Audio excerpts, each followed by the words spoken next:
How to track someone's location with Gmail on Google Maps. So let's say you lost a phone and you want to track your device using Gmail of your Gmail that is available on that phone. So in order to do that, you need to follow some steps. But before doing that, I want you to make sure to hit the like, share, and subscribe option.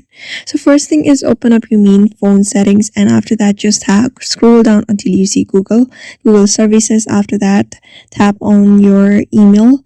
You may just select the email that is on that phone. After that, just tap on it and open Google account. After opening your Google account, just wait for it to be loaded.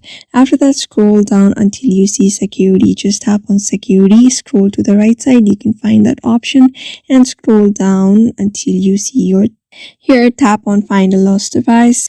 After that, just tap on the device that is lost or you want to find, and after tapping on it, you will be taken to the Google Maps. After that, just accept it, and here you will be able to see the location of the phone using Gmail account. So therefore, by following this method, you can track someone's location with Gmail. So I hope this video was helpful to you, and thank you for watching this video.